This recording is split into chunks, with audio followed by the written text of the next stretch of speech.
Halo teman-teman, pada kesempatan kali ini saya akan membahas tentang resusitasi neonatus. Nah, jadi ada algoritma untuk resusitasi pada bayi baru lahir. Mari kita perhatikan bagan berikut ini. Jadi yang pertama, kita harus menilai apakah bayi yang baru lahir itu bernapas atau menangis dan tonusnya baik. Apabila bernapas atau menangis dan tonusnya baik, maka kita dapat lakukan perawatan rutin berupa yang pertama, bayi harus dijaga agar tetap hangat. Yang kedua, keringkan bayi, di mana apabila bayi dengan berat kurang dari 1.500 gram harus dibungkus dengan plastik bening tanpa dikeringkan terlebih dahulu. Kecuali jika memang bayi itu lebih dari 1.500 gram beratnya. Setelah itu lanjutkan observasi pernapasan, di mana observasi tersebut selain pernapasan, laju denyut jantungnya juga, dan juga kita rangsang tonus ototnya. Apabila bayi tidak bernapas atau menangis, maka kita dapat lakukan langkah awal. Yang pertama, kita harus ingat bahwa harus mencatat waktu. Pastikan bayi tetap hangat, atur posisi dan bersihkan jalan napas pasien. Yang ketiga adalah keringkan dan stimulasi, dan kemudian posisikan kembali seperti awal. Kemudian apa yang harus kita observasi atau kita nilai? Yang paling penting adalah usaha napasnya. Apakah bayi bernapas atau tidak setelah kita lakukan langkah awal tadi? Jika tidak bernapas atau nafasnya menggap-menggap, atau LDJ atau laju denyut jantungnya masih kurang dari 100 kali per menit, maka dapat diberikan VTP atau ventilasi tekanan positif sambil dipantau saturasi oksigen dalam darahnya. Nah, apabila sudah diberikan ventilasi tekanan positif, biasanya selama 30 detik, tapi laju denyut jantungnya masih kurang dari 100 kali per menit, maka kita nilai adalah pengembangan dadanya. Nah, bagaimana dadanya? Apakah pengembangan dada adekuat atau tidak? Jika pengembangan dada adekuat, maka yang harus kita nilai adalah laju denyut jantungnya.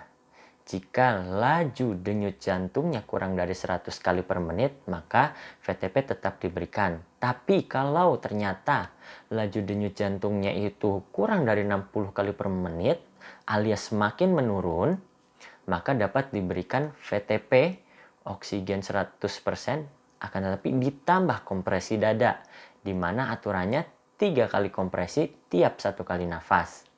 Nah, di sini pasien sudah dipertimbangkan untuk diberikan atau pemasangan intubasi. Dan jangan lupa selalu observasi laju denyut jantung dan usaha nafas setiap 1 menit. Nah, apabila setiap sudah 1 menit dinilai lagi, laju denyut jantungnya masih kurang dari 60 kali per menit, maka pertimbangkan untuk pemberian obat dan cairan intravena. Nah, teman-teman, bagaimana tadi jika laju denyut jantungnya itu masih kurang dari 100 kali per menit? Kan kita harus mengecek pengembangan dadanya adekuat atau tidak.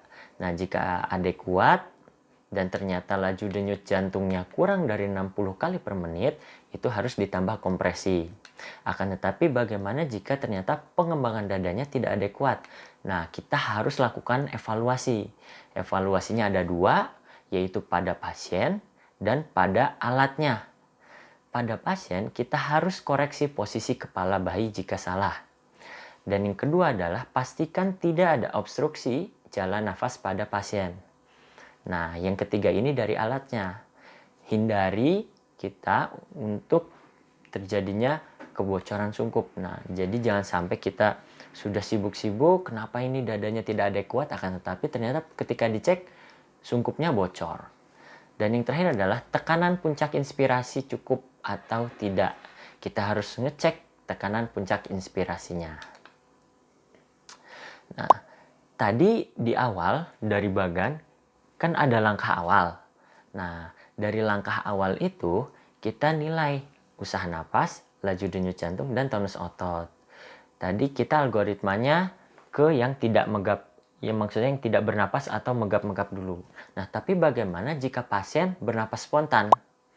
Nah, jika pasien bernapas spontan, kita nilai apakah ada distres nafas atau tidak seperti takipnu.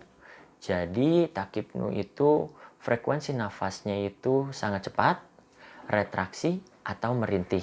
Jika ada, maka sudah ada indikasi untuk dilakukan CPAP atau diberikan CPAP, yaitu Continuous Positive Airway Pressure dengan PEEP 5-8 cmH2O dan sambil dipantau juga saturasi oksigennya.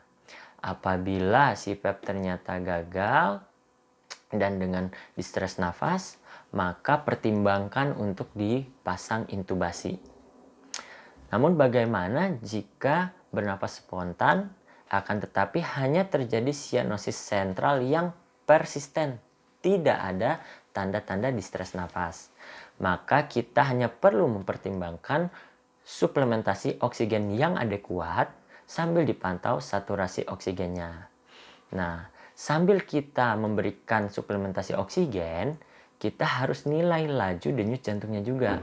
Jika lebih dari kali 100 per menit dan target saturasi oksigen tercapai, apabila tanpa alat, lanjutkan ke perawatan observasi. Akan tetapi, jika laju denyut jantung lebih dari 100 kali per menit dan target saturasi oksigen yang tercapai tersebut dibantu oleh alat, maka lanjut ke perawatan pasca resusitasi. Baiklah, itu yang dapat saya jelaskan secara singkat mengenai perawatan resusitasi neonatus. Teman-teman harus belajar lagi dan akan lebih baik jika menghafal algoritma ini. Jangan lupa untuk mengerjakan soal setelah ini. Sampai jumpa di video selanjutnya.